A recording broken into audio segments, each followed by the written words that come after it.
Well, hi everybody. How the heck are we doing? Welcome, welcome. We'll go ahead and get started on the podcast here in a little bit, but just wanted to open up with a little, as you can see on my screen here, a tweet that got some. It's fucking loud in my headphones. A tweet that got a little bit of response today, to say the least. Just making sure we're live everywhere. Hey, cat's clawing shit. Um, would love to get everybody's. Do you agree? Disagree? Would love to hear from you. So I put out a tweet. Oh, let me fucking turn this down. I don't know if it's loud to you guys, but it's loud to me. Um, Hold on. Just getting situated here. We're just warming up. I put out a tweet at Apron Bump on X that said, "For every like this gets, I'll give you a worse WrestleMania main event." And what I was quoting was this tweet here that said, "This is the worst main event ever." Or he didn't say ever, but he says, "This is the worst main event match. I'm not going to lie. It didn't live up to expectations." A lot of people had this sentiment, hence the reason I responded in this manner, because it was getting frustrating seeing people that started watching wrestling 2 years ago and think this is the worst WrestleMania main event ever. Because there is a lot. There are a lot that are worse. What's up, Frets? And I anticipated maybe getting 5 likes, 10 likes, maybe even 20 likes. But we got almost, at this point in recording, almost 2 million people have looked at this, and there's 18,000 likes and over 100 comments, and God knows how many quote tweets. A lot of people disagree with me, so I just want to open forum here. We're live on Twitter, where all of this response was, YouTube, Twitch, TikTok, wherever you're watching, listening. If I scroll to a match and you don't, because all of these matches I'm going to scroll to, I posted, I think are worse than Cody Rhodes versus John Cena from this past weekend. And we're going to get into WrestleMania and all the details and the nitty gritty. We're going to go long form with it. It's going to be a podcast recording. But for just before that, just wanted to just kind of set the tone here. All of these matches, in my estimation, are worse, or were worse than Cody Rhodes versus John Cena. And I went chronologically. WrestleMania says Bam Bam versus LT is the worst WrestleMania. Dude, I strongly disagree. I thought that was first of all, match of the night by far, which is not saying much. WrestleMania 11 is absolutely the worst WrestleMania, if we're just talking WrestleManias. However, LT and Bam Bam was pretty good. It was also a celebrity match. So, like, I don't know, man. I just don't think you can really grade it in the same way, if that makes sense. Now, if you want to argue it shouldn't have main evented, that's an argument that I'm willing to hear. But Bam Bam and LT, I think it's one of the best celebrity matches of all time, I think. So, matches that are worse. WrestleMania main events that were worse than John Cena versus Cody Rhodes. We got Hulk Hogan versus King Kong Bundy from WrestleMania 2. Didn't see really any pushback on this. I think we can all agree. Starting off easy, right? We got Hulk Hogan versus Andre the Giant. Now, a lot of people didn't. I think there's also a lot of people that kind of misunderstand the sentiment here, because just making sure we understand what I'm saying here. Worse than Cody and John Cena. Now, I'm going to talk about it more later.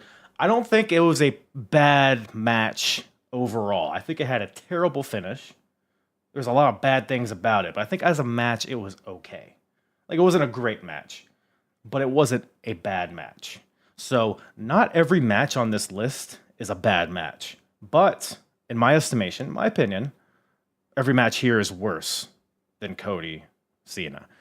Andre the Giant, Hulk Hogan, and we're also looking in a vacuum. right? I understand what Hogan and Andre did, okay? We've all seen the fucking same video package. Every single whatever the hell. It's one of the biggest moments. Hogan slamming Andre, quote unquote, the first time ever, right? But as a match, we're looking at it as the match itself, without hindsight, without what. Because here's the thing: we don't know what the ramifications are from John Cena and Cody Rhodes, so we can't compare one match and its ramifications against one match when we don't know its ramifications. For an apples to apples comparison, we're just talking about bell to bell. That's it. Bell to bell, Hulk Hogan, Andre the Giant, WrestleMania 3 is dog shit. Andre is way past his prime. Hulk Hogan is Hulk Hogan. We can't ignore the 50,000 Roman There's a lot of Roman matches on here. Don't you worry, pal. Booking like a Mark says, in my opinion, Cena versus Miz at 27 will always be the worst main event. It's hard to disagree with that. Now, we got concussions that come into play that may factor into as to why, but that's on this list. Don't you worry. So Hogan and Andre, that was my rationale, is that just as a match itself, we all know what would come of it, right? Hogan and Slaughter, again, not really. I didn't see really anybody disagree with this one. Bad feud, bad choices all around, and not a great match. Not a great match. We got Hogan versus Sid, a match I watched relatively recently, actually, and it's not great. It's actually not like terrible, but it's just a shitty finish, botched finish, and just overall, I mean, just not as good as Cody and Cena was. That's all it comes down to, really. Hogan and Yoko. I don't know if anybody watched the WrestleMania 9 documentary, which is a great watch, by the way, if you haven't watched it. But we all know the story. Bret and Yoko was the main event. Hogan came in and basically cucked Bret out of his championship. So, yeah. So, Hogan, Yoko was like, 21 seconds of bullshit. I think we can all agree. I didn't really see anybody disagreeing with this one either. Bret, Yoko from WrestleMania 10. Not a terrible match. Not even a bad match. But not particularly, didn't blow my socks off. Not a lot of drama involved. Like, it had a kind of a fun finish, but otherwise, I mean, this is Yoko's second match of the night, and Bret's actually. So, ultimately, just not as good as Cody and Cena. If anybody disagrees with any of this, please stop me. Now, this one. This is the one that kind of rattled some people. Bret Hart, Shawn Michaels, WrestleMania 12. Worse than Cody Rhodes versus John Cena at WrestleMania 41. I was going to let that sit there for a second. Shawn Michaels, Bret Hart, Iron Man match, WrestleMania 12 was not as good as John Cena versus Cody Rhodes at WrestleMania 41. Let me just sit there. Let me let that marinate in y'all's mouths for a little bit. See how it tastes. Do I think Cody and Cena was good? I'll get more into detail, but I think it was okay. I'm not going to say it was a good match per se, but I think it was fine. So I watched the Iron Man match somewhat recently, maybe like a year or so ago. And here's some of the context that's very important, right? Like, in support of the Iron Man match, right? It's the first time that WWF ever did this for 60 minutes, a 60-minute Iron Man match, and in the main event of WrestleMania, no less. There was no precedent set. So the fact that these guys went out there and had the match that they had, I think it's a fine match. I'm not one of these people that's like, oh, it's one of the worst matches of all time. It was boring. I mean, a lot of it was boring, but like, it kicked in at the end to a point where it's like, was it worth the 45 minutes of chinlocks? I don't think so. Right? I think there's a lot of people out there that have never seen this match. They have never seen this Iron Man match. but they've been told through documentaries and interviews that it's one of the greatest matches of all time. It's not. It just isn't. It's a good match. It was a good first draft in the Iron Man match concept in WWF. And it had a fun finish. The last like 5-10 minutes were great. But as on average, second per capita, not a terrific match in hindsight. Now, it's warranted, right? Like I said, understandable. It's the first go at it. I'm not knocking these guys. But to me, per second, if we're measuring this on per second enjoyment, John Cena and Cody Rhodes was better than this. Barely, not by a long shot. And if you disagree, I'm not gonna be like, oh, fuck you, you don't know anything. I'm like, I get it. You might like it. Who cares? A lot of people like this match. So, that's just my thought on it. That's probably the one most people had a problem with. Sid Undertaker is might be the worst main event of all time in WrestleMania. Watched that very recently.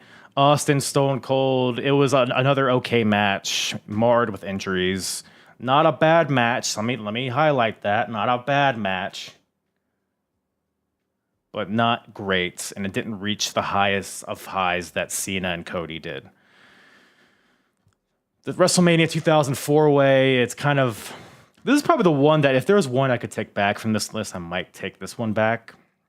But it's kind of just like apples and oranges when comparing this to Cena and Cody. But it was just a dumb story. I hated the Mick element of this. I hated Triple H coming out on top. Big Show had a dumb t-shirt. It was like, big nasty bastard. Fuck off. Jericho Triple H, worst match of the night. Batista Triple H, again, another one that's like an okay match, but not spectacular. Randy Orton Triple H did not meet the intensity of the feud. Miz John Cena. Miz got concussed like right at the beginning. And so that hurt it a lot. But at the best, you got Miz and John Cena in like what 2010? I forget what year this is, but the ceiling of this match wasn't great, and it ended up kind of falling apart. Rock and Cena. So let's keep in mind this is their second match. I loved their first match. Rock and Cena from WrestleMania 28, right? Yeah, 28, right? The first and once in a lifetime match. Love that match. I'd put that towards the top of the list. Their second match, not nearly as good, more predictable. Kind of, diluted the appeal because we saw it the past year. There was a lot of factors that went into it that made it less appealing to me. Roman Triple H, again, not a lot of people disagreed with that one. Just long for the sake of being long. Roman Undertaker, just depressing to watch. Brock and Roman, just finish your spamming. The crowd kind of ruined this one, to be fair, but ultimately it was just it was not a good finished product. The WrestleMania 31 match is great. Their 34, I think. Their 34 match was not. The women's triple threat, just very clunky. Very clunky. I do need to watch this one back, though, to be fair, because I've only seen this once live, when it happened live. And this was a brutally long show. So maybe if I watched this with fresh eyes, maybe I might like it better. But just from my memory, it was very clunky. Drew, Brock, it was fine for what it was, but it's 4 minutes of just finishers back and forth. And that just, I don't know, man. Just not I can't call that a good match. It was a fun segment, I guess. But I don't know. And then Brock, Roman, just the weakest of all of their matches. Very abrupt, anticlimactic finish. And I think at this point we were kind of tired of watching these guys wrestle anyways. So, what do we think, gang? What do we think? A little behind in the chat. Let's see if anybody...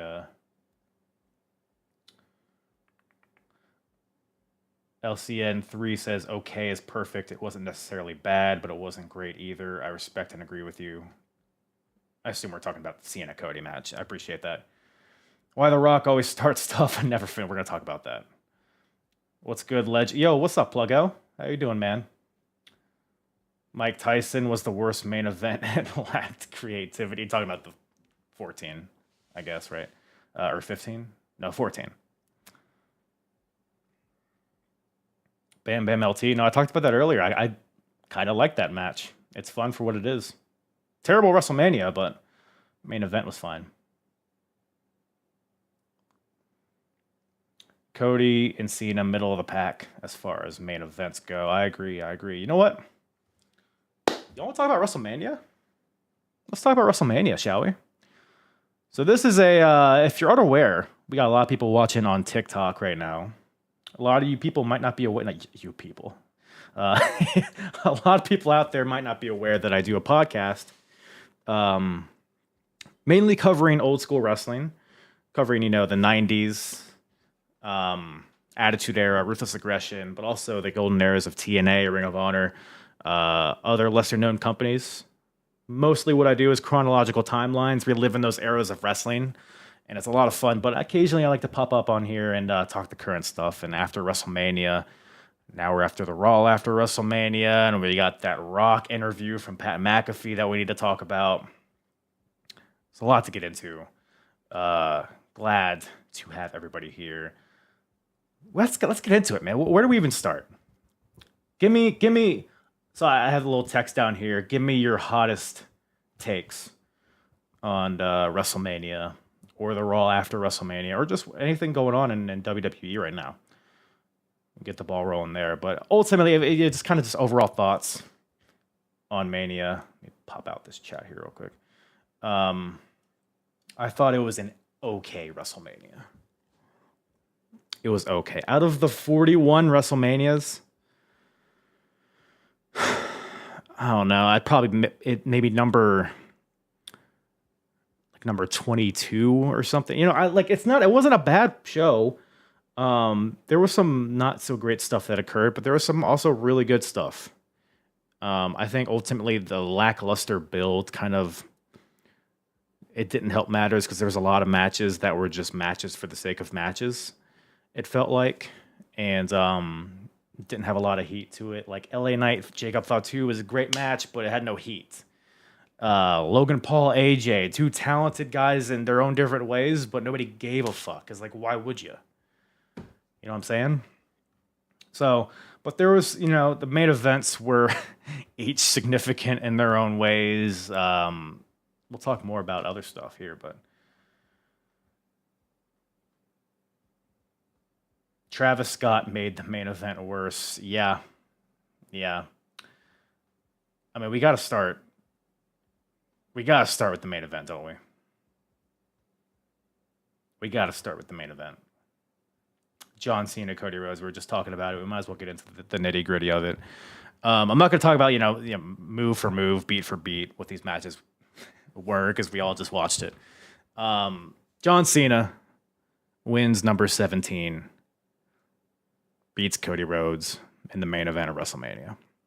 So I said before this that I thought the match was okay, and I thought it was for a 2025 John Cena match, it was about as good as it could have been.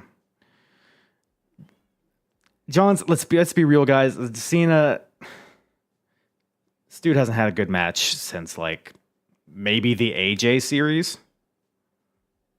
I would say. Am I crazy in saying that? He has this formula now where it's, whether it's the Roman match from SummerSlam 21, the Austin Theory match, the whatever matches he's had, sparingly,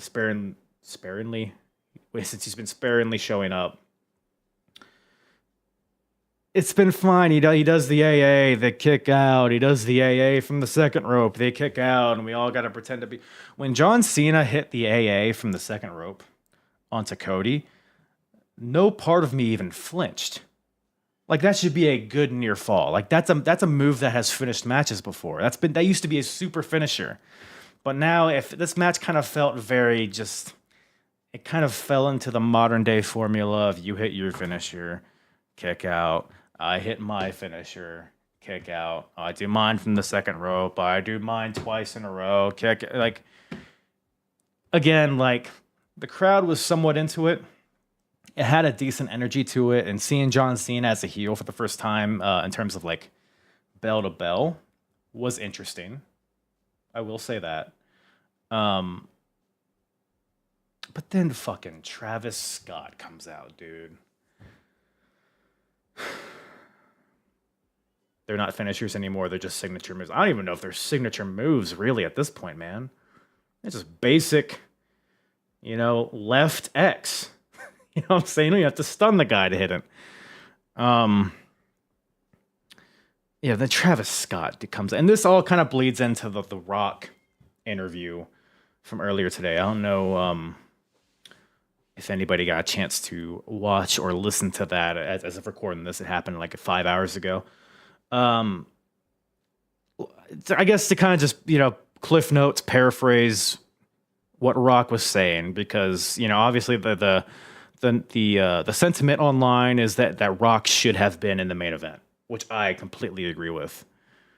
This all started with The Rock, the John Cena heel turn. Like, The Rock was the catalyst for John turning, and he hasn't been brought up in any promos. He hasn't shown up. He hasn't shown up via satellite. He hasn't, he hasn't sent any touts. Like, he's been radio silent. And we've all been wondering why. And I've been okay with it up until WrestleMania, because my thought was that, okay, the main event's going to happen. There's going to be a schmoz. The Rock's going to come out. And it's at that point we'll kind of start tying things together, right? We'll start to explain things through what's happening in the match. And then, Raw after WrestleMania, maybe Rock's there, and then he cuts a promo to further amplify what the deal is between him and Cena and Travis Scott. I don't know. But there was no Rock. There was no Rock. But there was Travis Scott, which is a problem to me because of the reasoning that Rock gave on Pat McAfee's show. Essentially, what Dwayne said was that he didn't want to take the spotlight away from John Cena. He wanted the story to be rooted in John Cena. He thinks there's a dysfunctional relationship with the crowd. He's going to ruin the WWE. Rock didn't want to muddy the waters, so he took a step back after being a focal point of the initial turn itself. The picture was Cena, Rock, Travis Scott. That was the thing. Now, now I can kind of understand, right? I get, yeah, exactly, Scott George. He said that his work was done and he didn't want to get involved in the match. Which, okay, if Rock wants to take a step back, if he wants to let Cena kind of absorb all of the heat, there's part of me that's like, okay, that makes sense. But here's the thing, folks. Why the fuck is Travis Scott here to take the spotlight from John Cena? Am I going crazy? Why does Travis Scott get a fucking 5-minute entrance in the main event of WrestleMania? This 114-pound twink with the fake hardcore title on his shoulder. He's the reason. He's what causes the finish in the main event of WrestleMania. Go fuck yourself. Are we kidding with this shit? Travis, look, I understand, right? He's a very popular music artist. Huge. I get it. WWE, they want to branch out. They want to, sink their hooks into celebrities, bring them all in, intertwine them. They've had the Bad Bunnies and the Logan Pauls. I get it, right? We talked about LT earlier. Travis Scott is no Bad Bunny. Exactly, Brendan. Exactly, Brundo. Which is my point. Bad Bunny had his slot, right? He wasn't in the main event, but he had like a way in. He had an organic way in. He had he's a Puerto Rican icon, so he fit right into the Damian Priest feud. And then they had a great match in Puerto Rico, by the way. So it all just made sense. Logan Paul is built for wrestling. As much as people don't want to admit it, he is. He's an athlete. He can talk. He's hateable. Built for it. What does Travis Scott offer me? I'll wait. And that's not even really a rhetorical question. Does somebody in the chat have an answer? Maybe there's something I'm missing.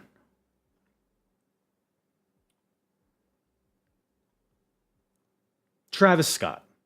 Again, a guy that hasn't been involved in anything since Elimination Chamber. It's not like we still don't know what the relationship is with John Cena and Scott. So why is it just didn't add anything? It took away from it. Why does his music have to hit? Well, if he just like hopped the barricade or something, that'd be one thing. But if you have like a Venn diagram, right, of wrestling fans and Travis Scott fans, the middle portion, there might be some overlap, right? People that like wrestling, people that like Travis Scott. But when you look in that middle portion, how many of those people care about Travis Scott in wrestling? How many people tuned in to Raw last night to see Travis Scott? Fucking nobody. We've been given no reason to care.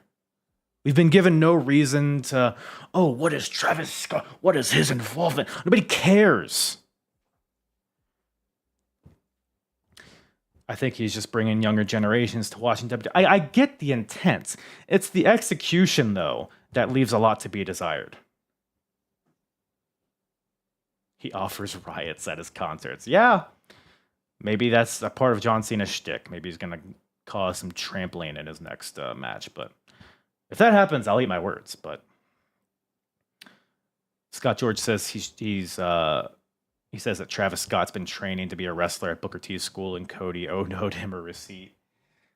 I don't know. Is one Crossroads like a satisfying receipt? Should have punched him right in the face.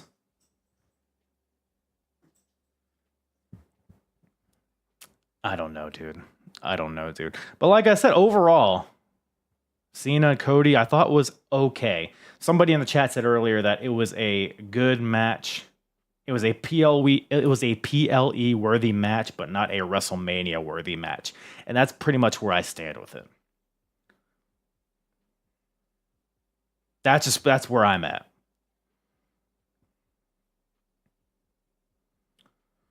That's what The Rock said today. Yeah, and by the way, Rock, because he explained why he wasn't at WrestleManias, because he didn't want to, cast a shadow on it. He wanted to take a step back. Ultimately, I think, because Rock also said, initially he wanted Cody to turn heel. And I guess Triple H kind of was more adamant on Cena turning heel. And Dwayne in his interview today, he was like, oh yeah, sure, that's a good idea. But I bet you there was some pushback. And in Rock's interview today, he was like, first of all, he just said, yeah, Cody, a heel turn's coming. Don't you worry. What's like, what the fuck are we doing? Why are we telegraphing major character shifts like that? Like, I don't know, dude. I don't know. But The Rock, he said that he was brought into Elimination Chamber because ticket sales were light, which is hilarious. So basically, all in all, when you factor that in, the reason why Rock was at Chamber in the first place, the fact that Rock is more interested in him and Cody story, and the fact that Rock wasn't at WrestleMania, ultimately, Rock and Cena have no connection. Like when Cena turned heel, the sentiment was like, oh, Rock and Cena aligned with each other, and then Travis Scott is just in the background. But in reality, it was John Cena and Travis Scott aligning with each other, and Rock was just in the background. Rock didn't have anything to do with this, I guess. He just happened to be there. Just aura farming. Is that how you use that term? That's the only reason that's the only involvement Rock had. I bet you we don't see Rock and Cena on screen together ever again. It's frustrating, dude. It's frustrating. The Cena heel turn isn't hidden for me, man. I mean, actually, no. Hold on. Let me take a step back from that. I enjoyed his promo on Raw last night. I enjoy the presentation of like the bare bones Titantron with the Arial black text, the no lights, no lasers, just John Cena. I think that's fantastic. And he comes out and there's like a ticker now of how many dates he has left. What are we at? Like 27 more dates or something. Which gives, because he's the champion now, so it gives the because he says once he's done, and he's taken the title, he's going home, and they have to start a new lineage. Which this part of the story I kind of enjoy, right? Because now there's incentive for somebody to take that title away from John before John basically dismantles it, essentially. Oh, my cat's fucking bugging.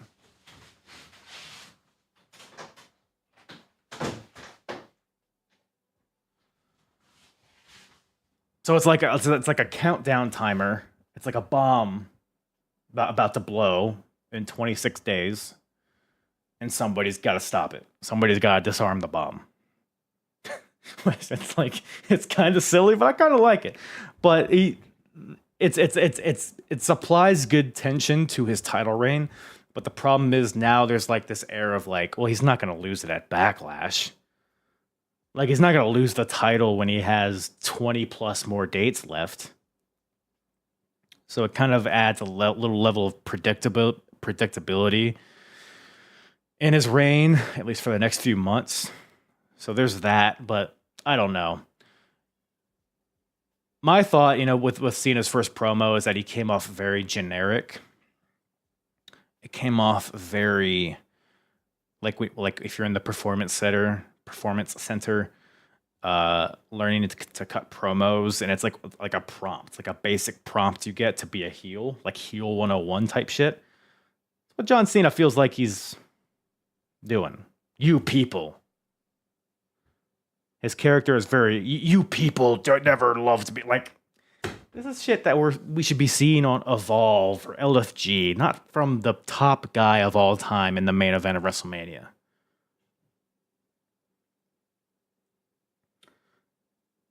Brendo says this is ROH Summer of Punk. No, I'm aware because CM Punk did this in Ring of Honor when he won the Ring of Honor World Title, and he just signed to WWE. And he said he was going to take that ROH title to WWE, and then they have to basically start a new title, I guess. What's up, Evert? So yeah, I mean, it's a story that's been done. It's not a bad story. I just think his delivery has been, like I said, very just kind of just paint by numbers, unfortunately. And like I said, up until WrestleMania, I've been like, all right, it's fine.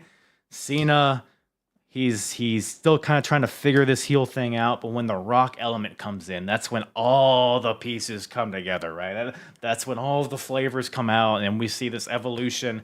And it's going to be great. Maybe even I even had a thought of like maybe Cena doesn't want to be a heel. Maybe Cena is like maybe he's even been like held hostage of sorts by The Rock. Like Cena was desperate for number 17. He would do anything to get it. So he used The Rock's kind of allure, kind of The Rock's resources to win that title.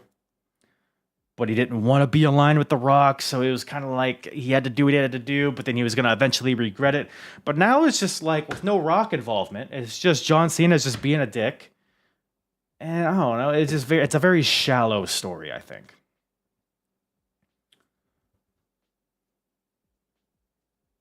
I don't know. That's just my thought on it. But we'll let it play. I'm a big let it play out guy.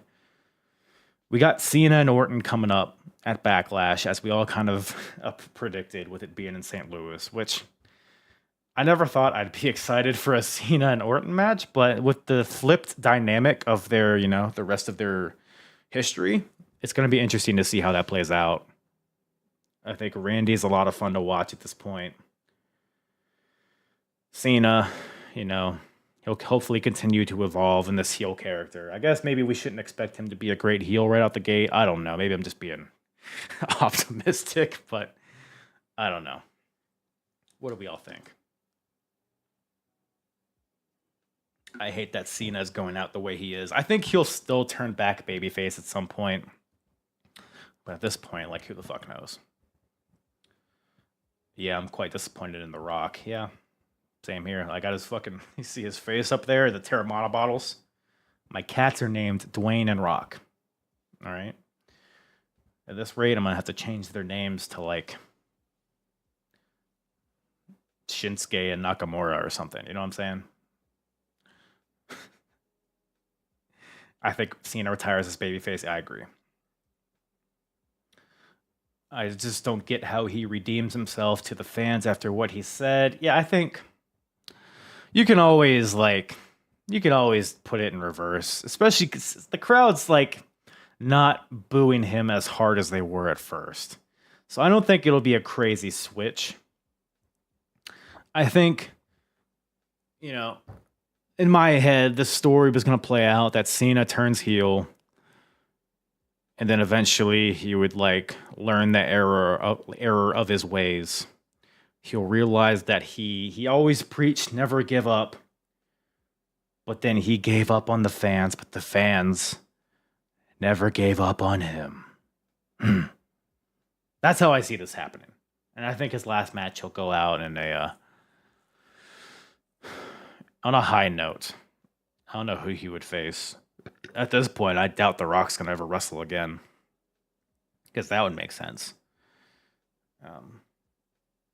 I got next against Cena, says Big Q. All right. Might as well. Get that title off of him before he takes it away, man. Whoa, I was scrolling and was like, whoa, Mike Shinoda is live. Who is that? Am I going to be sad when I Google this guy? Mike Shinoda. Who the hell is that? Because I've been called a lot of things online. I've been called everything between Drew McIntyre and Tony Schiavone. So, oh, this guy. Is he? What is he? He's a rapper. Okay. Or wait, no. He's in, is he in Linkin Park? I don't know. He's definitely familiar. I'll take it. Change it to Hack. Yeah, one cat is going to be Hack and one's going to be Myers. Not a bad call. It's Linkin Park. Very basic information. Why don't you? All right, buddy. Okay, we don't need the passive aggressiveness. All right, doggy. I don't know people in bands. Thoughts on WWE buying AAA?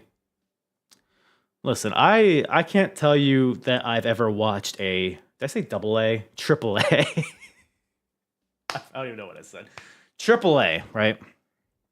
Arn Anderson's their champion, right? No, I've never watched a AAA show. I've seen some clips online. My thought here is that I would never watch a AAA show, but my curiosity in a WWE owned AAA makes it possible for me to watch. So in that way, I think they benefit.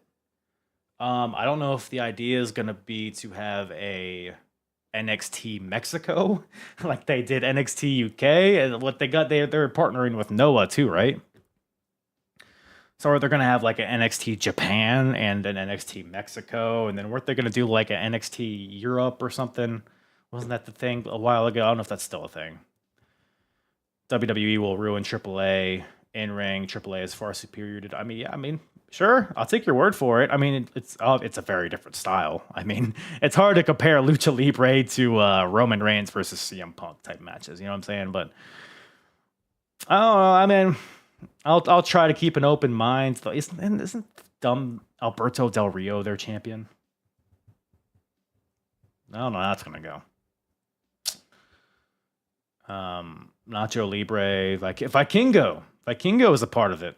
It's crazy to see him at WrestleMania. It was already crazy enough to see Penta and Phoenix both in significant matches at WrestleMania.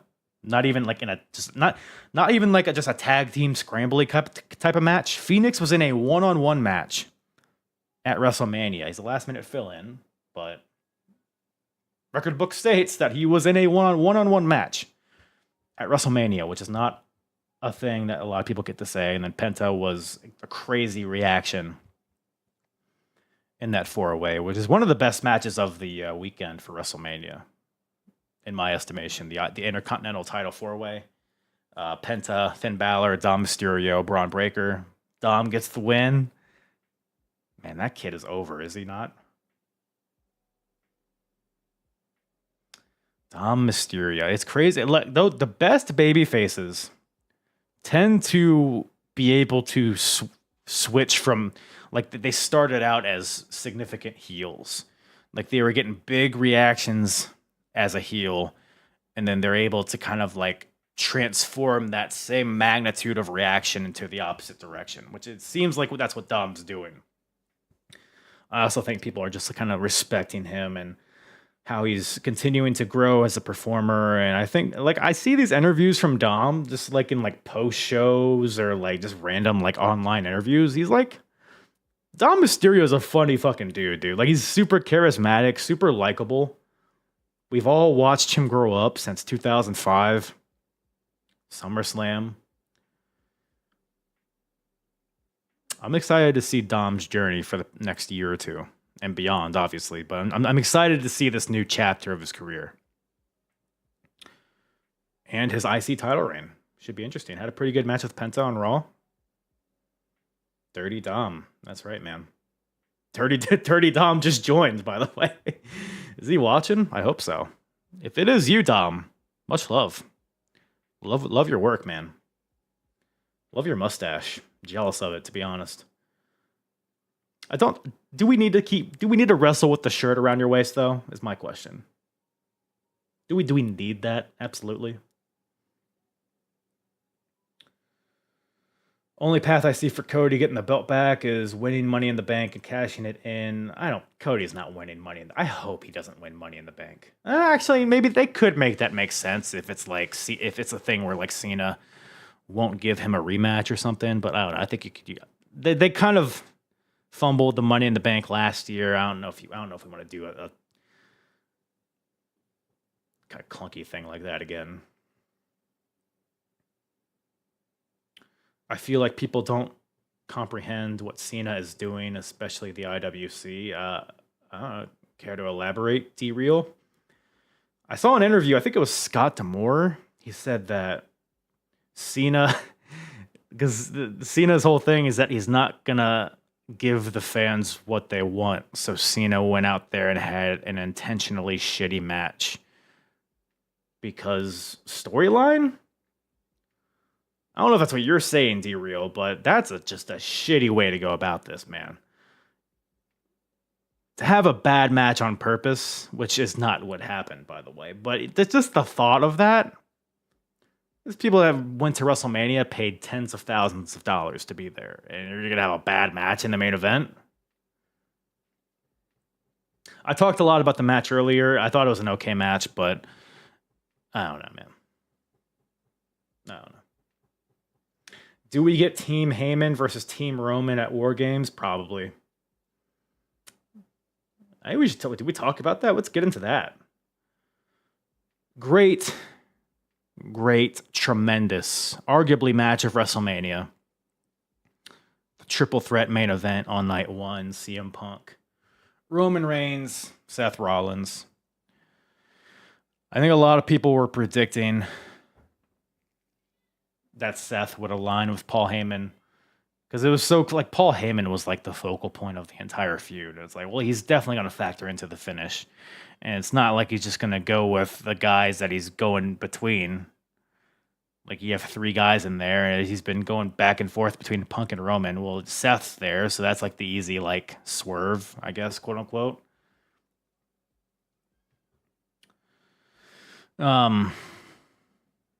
But the execution of it, Paul giving the low blows, it was very telegraphed. It was like, it's Paul Heyman's he's not an in-ring athlete. But ultimately, we got from A to B, and I think it was a cool moment. Low blows to Punk and Roman, respectively. Aligning with Seth Rollins, giving him the win. So Seth pins Roman in the main event of WrestleMania. And then we continue that into Raw, which I think is the more significant. Well, maybe not more significant, but it's what I'm more interested in personally. Because Seth and Paul, it's like, okay, that's fine. Giving Seth something to sink his teeth into. I feel like he's kind of been in idle for a while. Um, so this gives him kind of a new texture to his character. But man, Raw ends with Seth, Paul Heyman, and Braun Breaker. Doggy. Arr, arr, arr, arr, arr. Ecstatic for this, man. Ecstatic to see Braun Breaker get a promotion of sorts. Main event. Top guy, top storyline. Spearing Roman Reigns, spearing CM Punk to close Raw on Netflix. Aligning with Seth and Paul Heyman. The dog has made it. Arf, arf. Arf. Arf. I wasn't super into Braun in NXT, but I think his presentation and what he's done on the main roster, dude feels like he doesn't feel like, what am I trying to say? He doesn't blend into the rest of the roster. He's a cut above. He's extraordinary, and he should be. I feel like I haven't really felt like he's been booked strong enough up to this point, honestly. Match-wise, wins and losses, I feel like I've said this before. I think he's been booked to be Goldberg in 2003, whereas I feel like he should be booked to be Goldberg in 1998.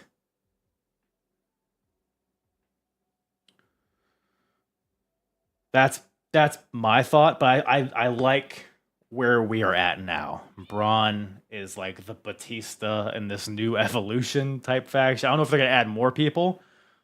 Do we think they're gonna add more people? Anybody in the chat have any guesses as to maybe are they just gonna keep it these guys, these three? Or are they gonna add like a tag team? Are they gonna add a woman? Are they gonna add just another younger guy like a Carmelo Hayes? As soon as I said that, yeah, Daniel James. I'd love to see Carmelo Hayes. That'd be very interesting. Ethan Page, Austin Theory, more. The thought of Ethan Page in this, I for some reason that really tickles me, like in a good way. That tickles me on the inside, if you know what I mean. Kevin Owens when he returns. The problem with that is I don't know when a serious neck injury. It'll be at least a year probably until he comes back. So otherwise, I think he would fit in. I don't even know if he would fit in. It'd be interesting. I'll put it that way.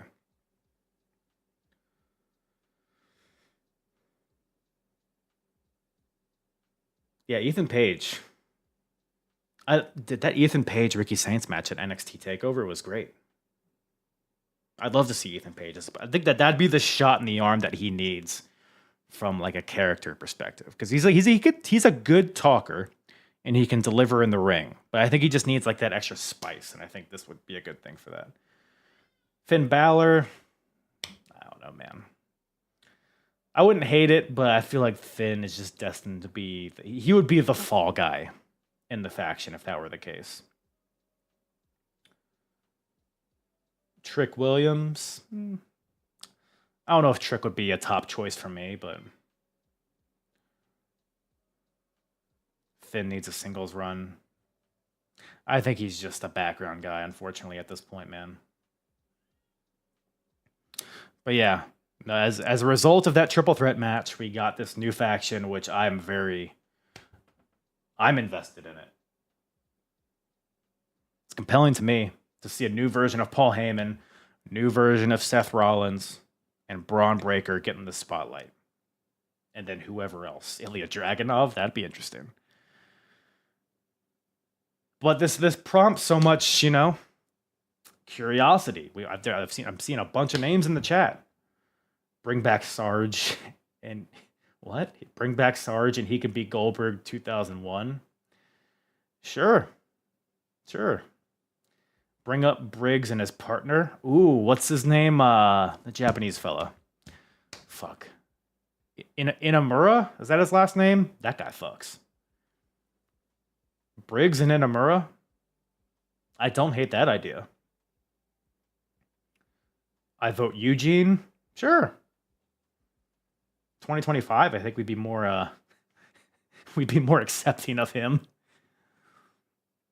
Did anyone see the fan jump the barricade last night when Gunther choked out Pat? So I believe that was Pat's entourage, like his podcast co-hosts, which I thought was a nice touch.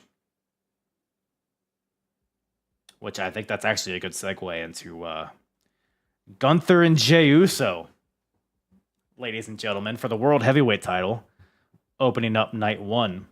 What do we think about Jey Uso tapping out Gunther, becoming the new World Heavyweight Champion? As I take a sip.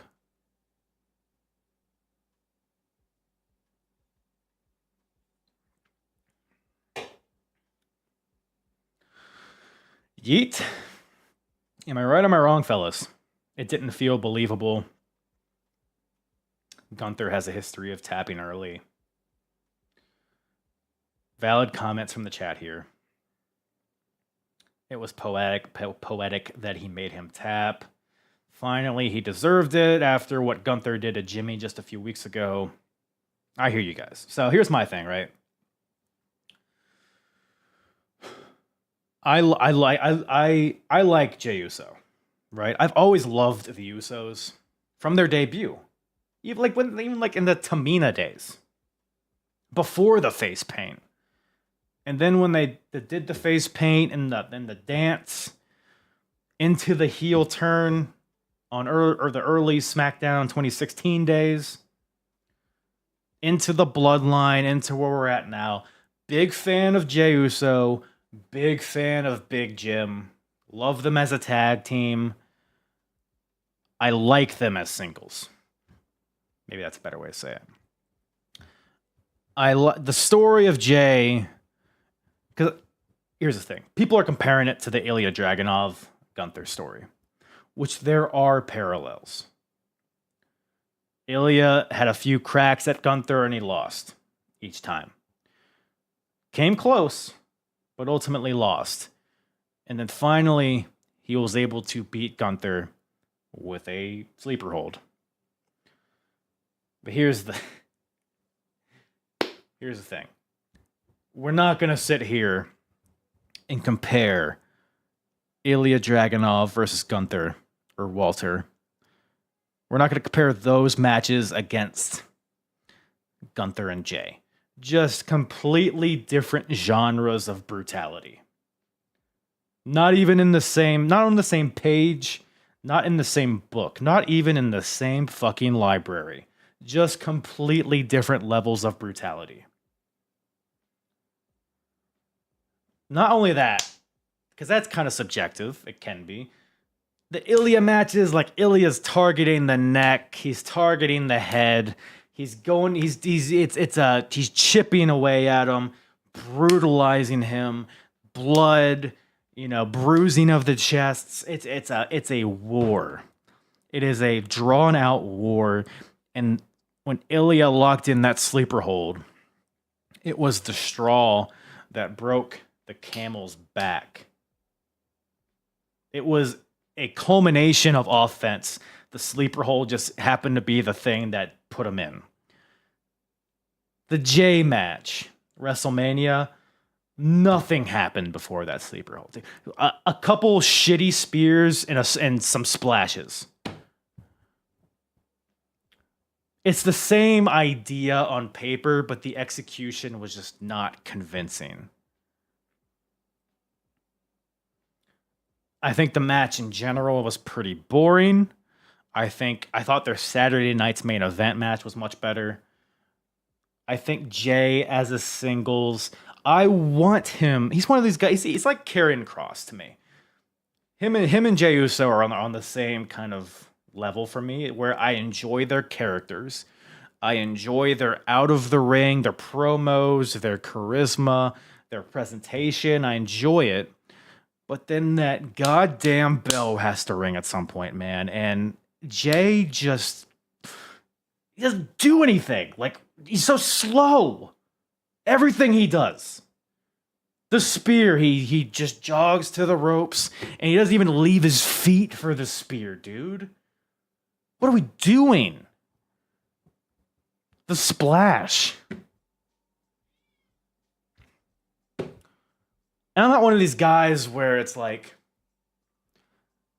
you don't have to do a lot of different moves to be a good wrestler. Stone Cold Steve Austin, The Rock, they just punched and kicked each other for fucking 30 minutes, and then a guy hit their finisher and it was over. And they were phenomenal matches. You don't need to have a lot of different moves you do, but you have to at least have intensity behind them. Jay does not have that. I don't know if he just blows himself up in his entrance or what, or if he's just running on vibes. He's just trying to let the vibes float him through the match. But I don't know, man. I'm not excited to see Jey Uso matches. I'm happy for the guy, right? It's a cool story. I don't hate that he's world champion. You had to do it at some point. I don't anticipate him having a long reign with it. I could see him losing it at Backlash, if I could be honest. He's just not a compelling wrestler to me. Even his shtick out of the ring. Like, I was watching Raw. I watched it earlier today. So it was, I was able to fast forward, rewind through whatever the fuck, right? Jay's segment hit. They had the video package before. That was cool. He came out. He had that first entrance as world champion. It's like, oh, okay, this is cool. But then we're doing the yeet, and he's like, we're doing it for like 3-4 minutes, and I'm like, oh fuck, dude. And I hit plus 15, plus 15, plus 15. Finally gets in the ring, he's about to cut the promo, and then he's like, oh, one more again. He does the thing that we have to do every time now for some reason. And then I fast forward, plus 15, plus 15, plus 15, and then finally starts talking. And then Sammy comes out. Jose mentions, he says, do you think Sammy's going to turn heel? I could see it. I could definitely see it at some point for sure. Maybe. I think maybe they might just have a babyface match at Backlash, personally. But who knows? I think it's possible. It could be a good change of pace for Sammy for sure.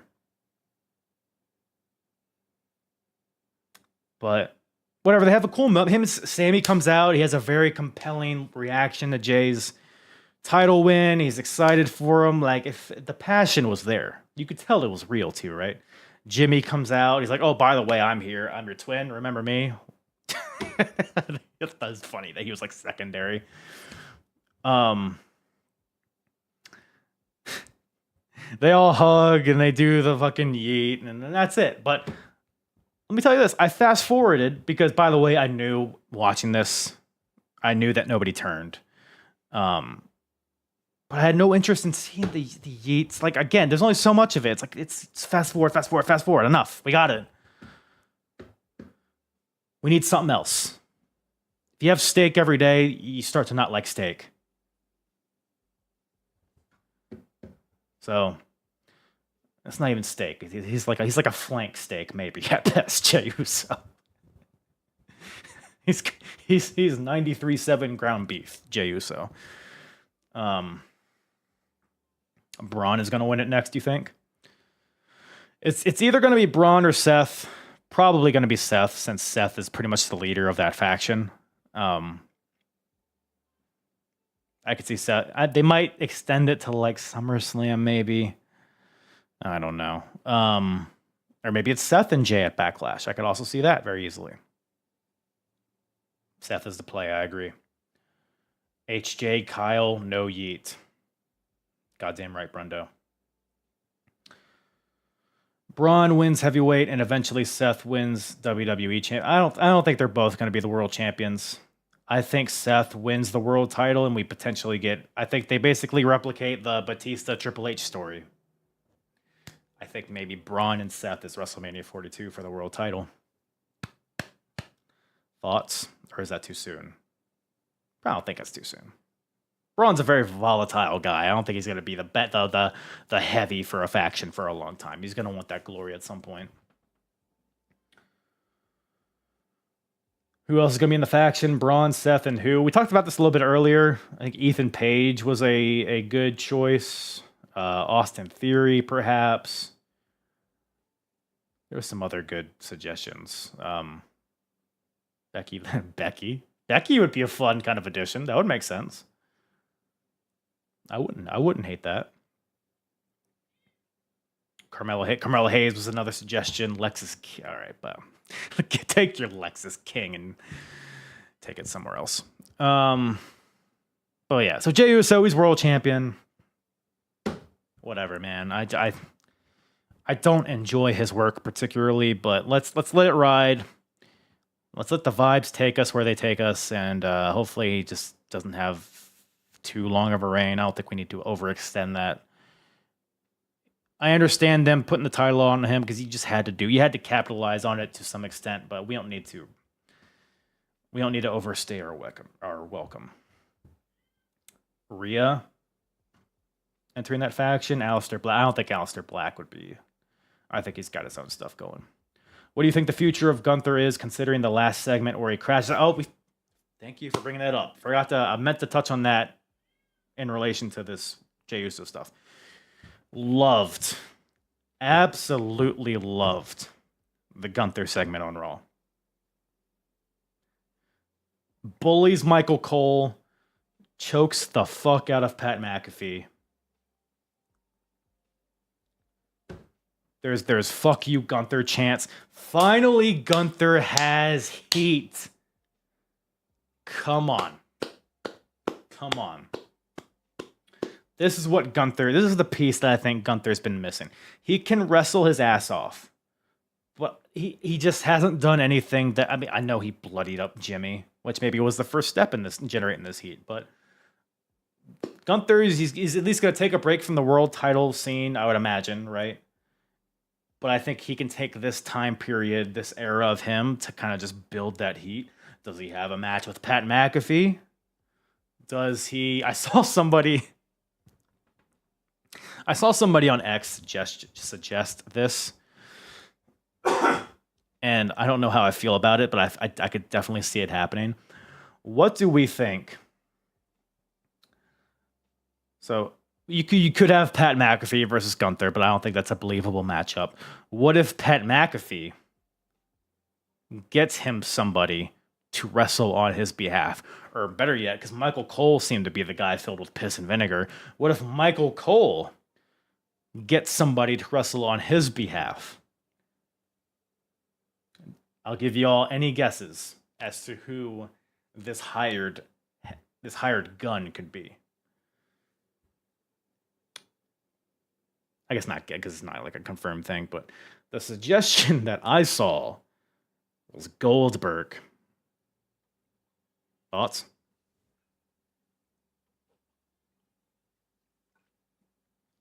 Goldberg versus Gunther. Nah. Yeah, look, I only support it if Gunther just shits on him and pins him, but I can't see that happening. I don't see a world where that happens. Omos? I could see Omos being... That would be fun. Gunther Omos?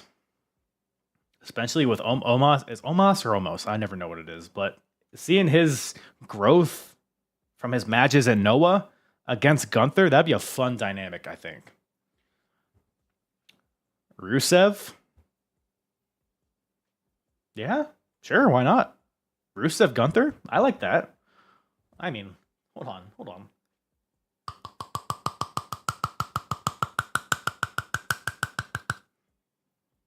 Yeah, you like that? Oh, I'm a little dizzy. Jack Swagger again, dude. Jack Swagger Gunther. Book it. Great suggestion, Brundo. You have a lot of great ideas from Brendan Haney. Tozawa, they had a really good match on Raw, Tozawa and Gunther. If they had some time, they could have a really fun match. I know that's kind of a joke, but they could. They could deliver. Karrion Kross? Yeah, I don't know. Goldberg said he would like to go up against Gunther. They had the interaction at what was it, Bad Blood, I think, right? So they've kind of planted seeds for it. I don't know. No. Top dollar? Okay, pal. Easy.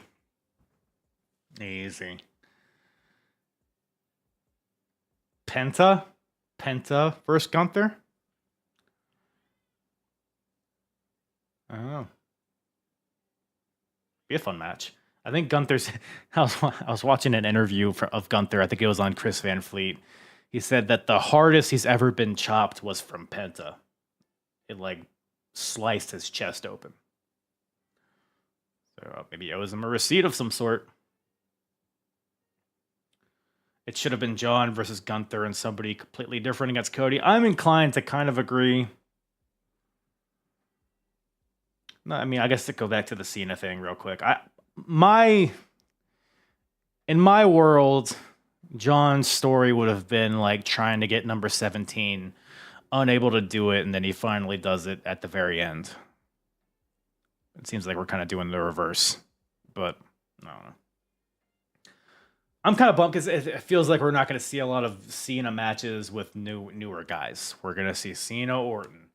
We're probably going to have like Cena Punk at some point. We're probably going to have maybe Cena Roman again. I feel like we're not getting these fresh matchups, which is unfortunate. One of the best Raws after WrestleMania. Yeah, very good show, dude. Very good show. We just talked about that Gunther segment where he walked out with nuclear heat. We have a reason to hate him. Commentary hates him. So we're going to have that in our ears throughout the entire episodes.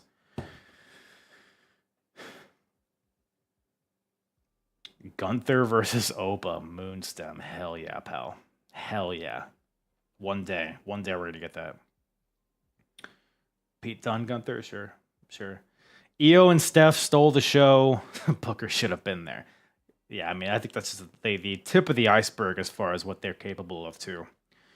I mean, the women, you had Io and Steph show out, and then you have Julia, Roxanne, Rhea's out there.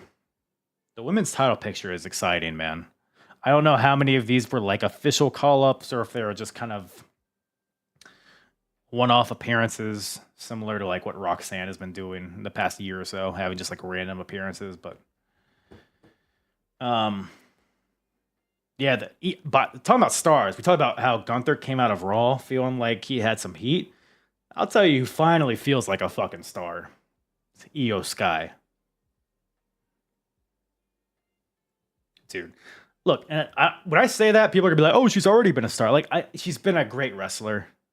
She's been champion before. I get it, but when it was her, Bianca, and Rhea, she felt like the third wheel, which is the story they were telling, but it was kind of rooted in reality a little bit. Now we all know how talented Io is, but Rhea is she transcends the company, as does Bianca. I play Clash of Clans. There is a Rhea Ripley skin and a Bianca Belair skin. There is not an Io Sky skin. You know what I'm saying? So, but Io gets that win in that triple threat match, which was fantastic. I don't even know if we really talked about it. Arguably match of WrestleMania. Amazing stuff. Just it flowed so well. Everybody had chemistry with each other. Everybody was where they had to be. The drama was there. The near falls were just at the right level. And a fun finish. Tremendous match. Props to all those ladies. But maybe even more importantly, Io came out of it as the winner, as the champion, and felt like she belonged. Not that she didn't before, but she solidified it. And then she comes out on Raw and had a fucking good promo. Like, obviously the language barrier is there, but the crowd was with her. Everything she said, they were with. She was excited. You could tell her heart was in it. And then she went on and had that awesome match with Stephanie Vaquer. And it's just all like coming together for her. So I'm super stoked to see that.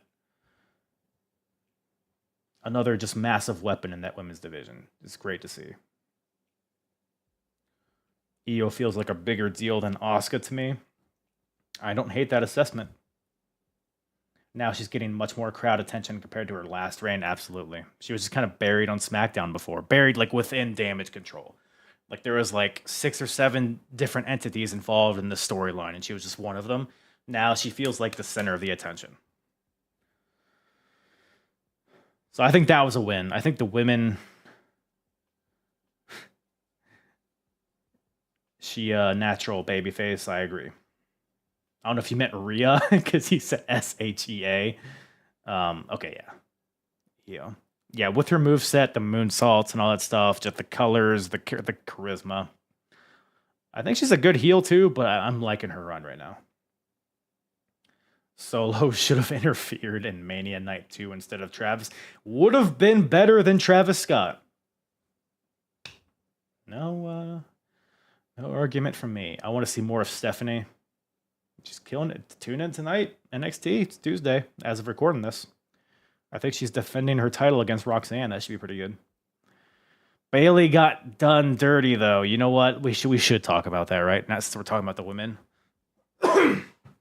So the tag team title match for the women was going to be Bayley and Lyra Valkyria versus Judgment Day, Liv and Raquel. Bayley got kayfabe taken out, not actually injured, but she got attacked backstage and had to have a replacement for Lyra's partner, which ended up being Becky Lynch. It was a work. From what I understand, it was a work. I think everybody kind of expected Becky Lynch. They had the tie-in. They're both Irish, but they also had like the direct involvement with each other in NXT like a year or so ago. So they have the on-screen kind of, they have that thread there. So it just all made sense. It was a fine match. I think it was less than 10 minutes. It was nothing crazy, but so Becky and Lyra win. They become tag team champions. And then they go on to lose the titles in a rematch the very next night. And then Becky Lynch turns on Lyra. What are your guys' thoughts on that? First of all, and more importantly, what are more importantly, at least for me, what are my thoughts?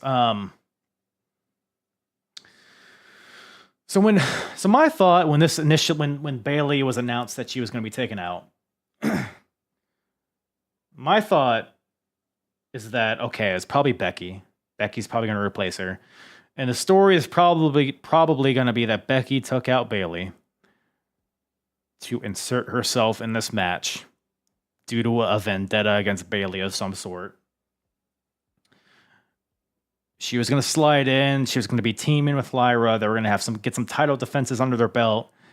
And then eventually Bayley would come back and that she would tell Lyra that Becky is the one that attacked Bayley. And then Lyra and Becky would have this like kind of turmoil within their relationship. And then we'd have this like triangle kind of feud going on, but with the Intercontinental title at the center of it. And if that was the case, it's like, okay, we're elevating Lyra, and we're also elevating this new women's Intercontinental title. So it is like in my head canon, it's like, oh, this is pretty good. I think people were like in my head, I was like, oh, people are overreacting about Bayley getting done dirty. People are over. Like it's all part of the plan. It's all part of the story. It'll end up net positive at the end. However, I was listening to because Bayley was on again. I'll shout out Chris Van Fleet. She did an interview with Chris. I think the interview was recorded like the Friday before WrestleMania or Thursday before WrestleMania. And Bayley, I think, already knew at that point that she was going to be taken out of the WrestleMania match. And she seemed legitimately depressed about it. I'd recommend it. You could probably find a clip of it on social media if you don't want to watch the whole thing, but which leads me to believe that maybe that's not the plan. Maybe it isn't like a long-term story. Maybe it was just they wanted Becky in there instead of Bayley, which I don't know, man. It seems very weird to me. It's like because it was a thrown together last-minute match in the first place. So why even involve Bayley at all? Why not just have like Lyra and a partner of her choice? Like why not have Becky just come out even like on Raw the week or two before Mania and just have that be the match? Like, I don't know. It all feels very weird to me. Also, I'm a big Lyra Valkyria fan, and I think it's going to elevate her, whatever this is. Especially because Becky loves her. Becky going for the IC title. If she has like on-screen kayfabe desires to be Intercontinental Champion, I think that does a lot for that title. Even if she were if Becky were to win it, maybe, and then Lyra wins it back or something like that, I think that would do great things for the title. And then maybe Bayley comes. I'm still holding hope that Bayley comes back and involves herself in this. I think even if that wasn't the plan, I think they will end up doing that just because of the backlash. But it's very interesting. Very interesting. Like, I don't know why. Why not just do the Becky heel turn at WrestleMania? Why bother even having them win? Oh, very curious. Very curious. Rumor has it Becky attacked Bayley. Yeah, I would assume so. Heel Charlotte and Becky win the tag belts. Then Bayley wins the IC title for Three Horsemen faction for real. It's funny. I had the same thought. Or I had a similar thought the other day. Like, what if Charlotte and Becky align to create the 2-woman power trip? The new version of Stone Cold and Triple H. Two very, because they both get hate for being like Charlotte Hogan, Becky Hogan. Like, they're both in that same bucket for a lot of people. So I feel like translating that into an on-screen story could be fun. It would give them both something unique to do, which I think they both need. So I think it's wins all around, personally. It's because WrestleMania is about those feel-good wins. Yeah, I get it. I don't know. It's just all convoluted to me. They needed some feel-good wins to counter Cena's win. Yeah, maybe, perhaps. Triple H is terrible at his job. You guys need Vince back. Okay, pal. Tag team name would be the Hogan Ladies. I like it. Have Hogan be the manager. Night 2 was better. I agree. Is there anything... What else should we talk about? By the way, if you're just jumping in here, I will be dropping this as a podcast. Probably just right after we hit stop record. We stopped the live here.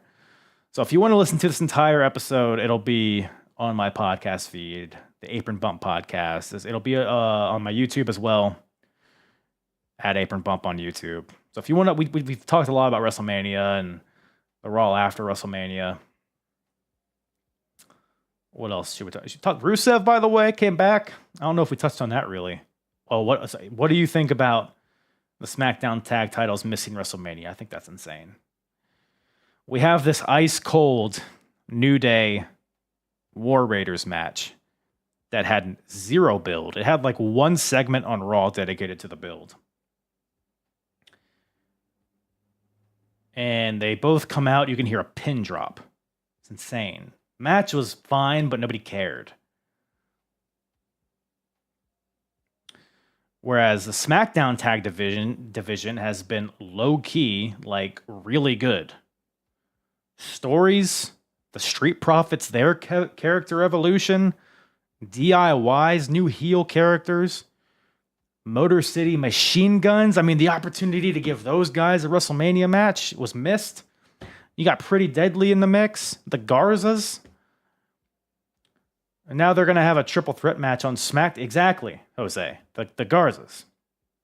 Otis and Tozawa, I think they're Raw, but, I like the passion. And am I wrong? Are they having a TLC match on SmackDown? Is that the thing?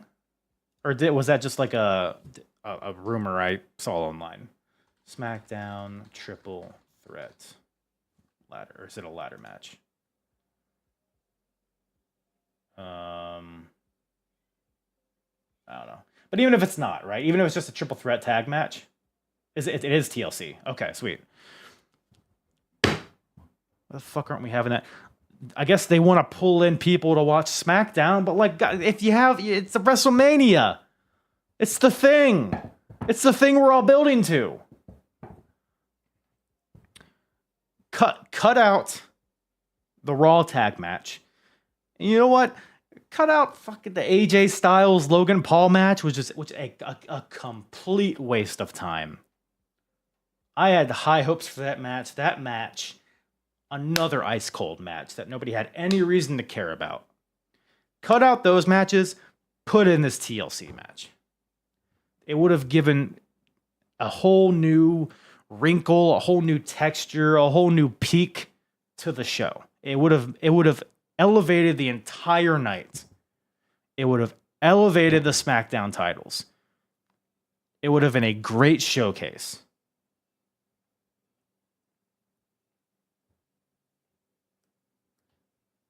I don't know, man. I don't know. Especially because, like, WrestleMania, it felt like you had, like, the street fight, but there weren't really any other stipulation matches. So that would have been a great thing to just throw in there to kind of change the pace a little bit. It would have been an all-around good, I don't know. WrestleMania builds to WrestleMania Backlash. You're not wrong there, Brundo. You're not wrong. But yeah, we still get the match on SmackDown, which is fun. But damn, man.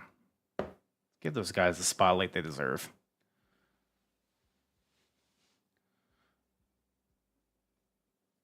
But yeah, I was talking about Rusev earlier. I don't know, man. Like, what do we think the ceiling is for Rusev in 2025? He beats up Alpha Academy in his return, which is a cool, it's a cool little moment there. Cool to see him back. I'm a big Rusev guy. Mid-card. Yeah, exactly, Jose. Like, I don't know, dude. He didn't really cut it in his first run. Like, Rusev Day was over, but then he built to the world title match with AJ, and then people didn't really care about it at that point. I just don't think it has a long shelf life, and I'm not optimistic on Rusev in 2025.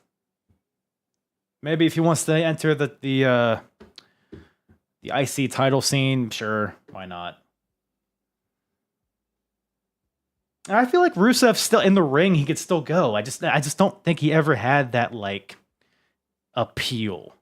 Like, there's a lot of big bad dudes in WWE right now. You got Braun Breaker. You got Oba Femi. You got Bronson Reed. Jeff Cobb's on the way. Omos. I think if he's still there, right? A lot of bad dudes. Braun Strowman. Like, what does Rusev offer that all these guys don't offer? It's my thought. I'd love him to prove me wrong, but I wish Damian and Drew fight was a little longer. I agree. That Drew McIntyre Damian Priest match was excellent. Fantastic. There was intensity behind it. The storyline was like low-key pretty good. Like, it was a year in the making. Fun segments building up to it. I thought they delivered.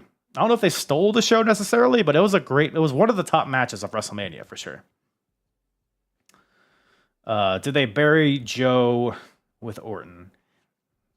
No, dude, like, I get why people say that, but ultimately, like, Joe Hendry got a lot of offense. It was a 3-minute match, but most of the offense, I feel like, was Joe Hendry.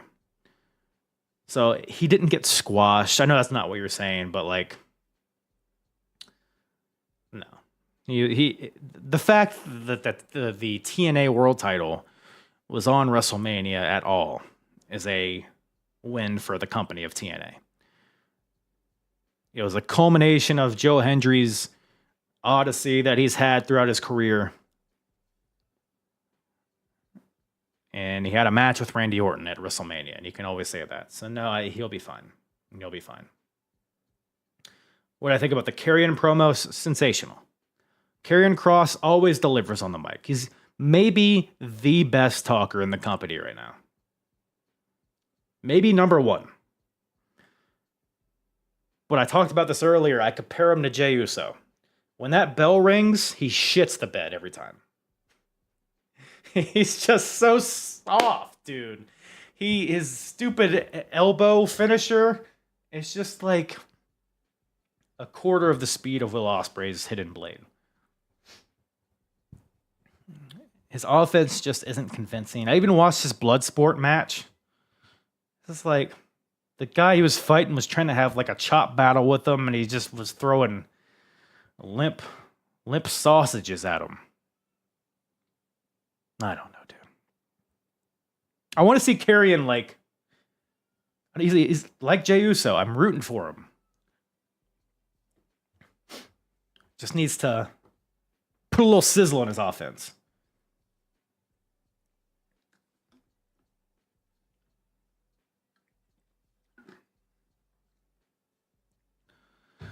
What do you think the storyline they're doing with Alberto turning babyface?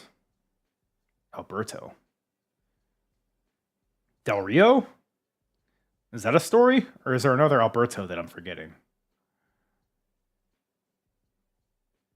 I want nothing to do with Alberto Del Rio. If that's Berto.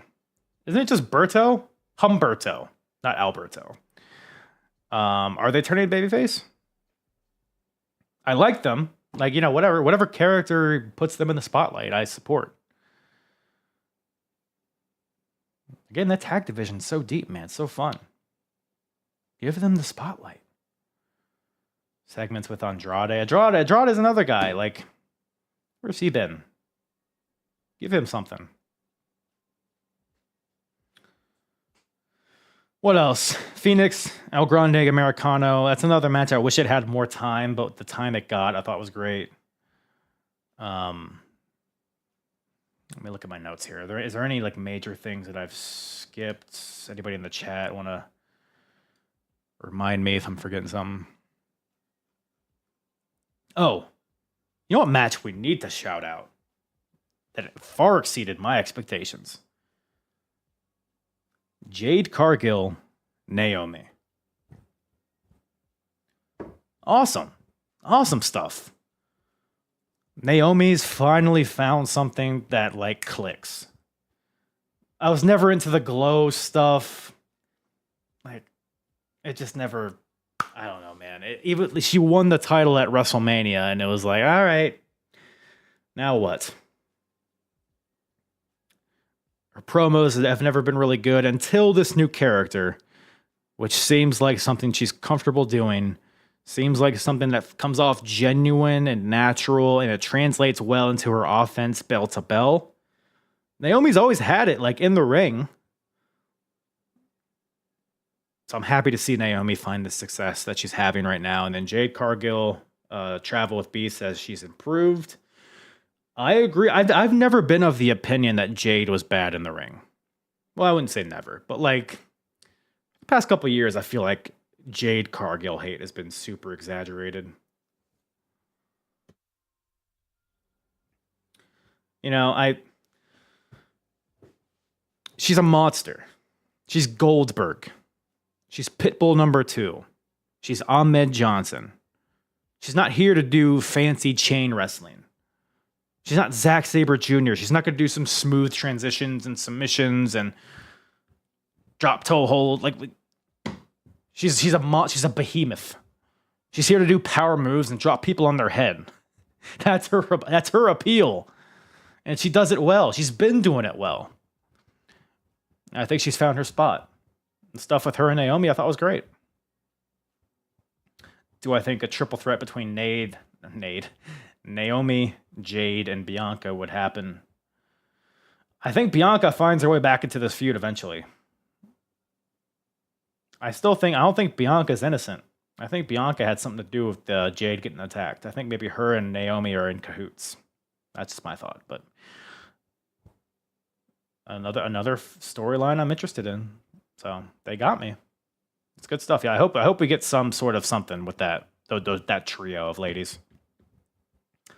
Hot take: the Usos are horrible on the mic and do not deserve a belt. I disagree that they're horrible on the mic. I think they're both really great talkers, really entertaining guys. I don't know. I talked about the Usos a lot earlier.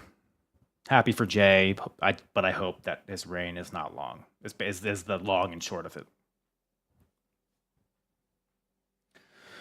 What else, gang? What else? We're just kind of lollygagging here. We're just yapping. What else? Is there anything that I haven't talked about?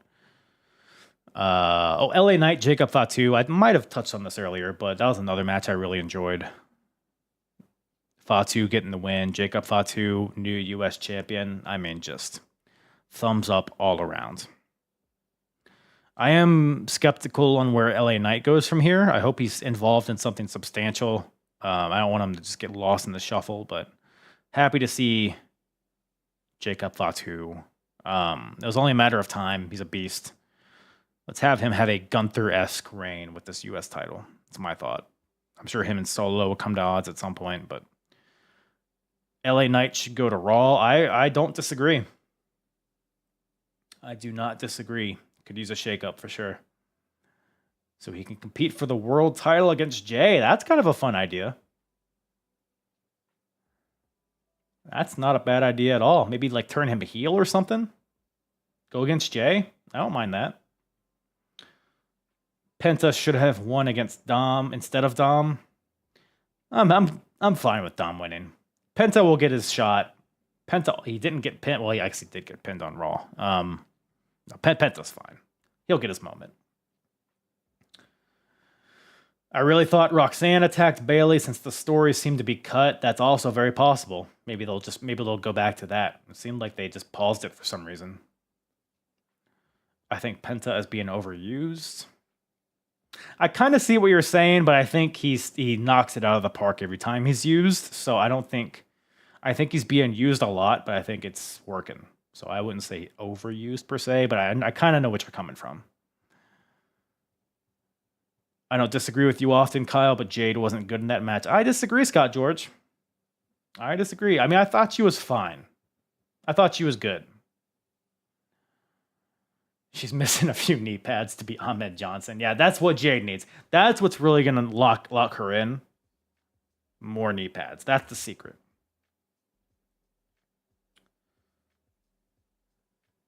Stephanie Vaquer looked great on Raw. Maybe wish they'd keep her there full time. Only a matter of time there, Darius. Only a matter of time. But she'll be killing it on NXT in the meantime, which, good for them.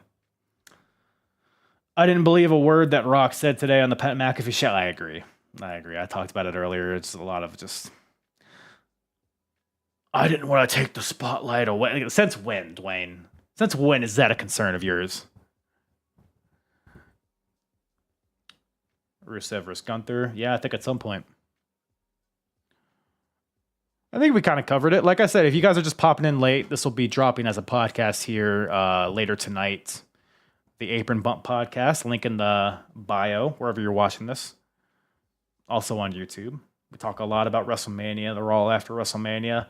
And hey, if you like old school wrestling, I suggest you check me out. The Apron Bump podcast. I have different podcast hosts. I've had wrestlers on, different people from the industry, and we go through timelines in wrestling, whether it's mainstream stuff like WWE and WCW or lesser talked about stuff like Ring of Honor, the glory, like the early 2000s of Ring of Honor and TNA and all that stuff. So ever interview any indie wrestlers? I've had indie wrestlers come on and talk about shows, which have kind of been somewhat interviewee. I've had Monster Mac on from the early days of Ring of Honor. I've had RJ Singh. I've had Justin Credible, which fuck that guy, but I've had a few wrestlers on, yeah. Would love you guys to check it out. There's some clips on my TikTok if you're watching on TikTok.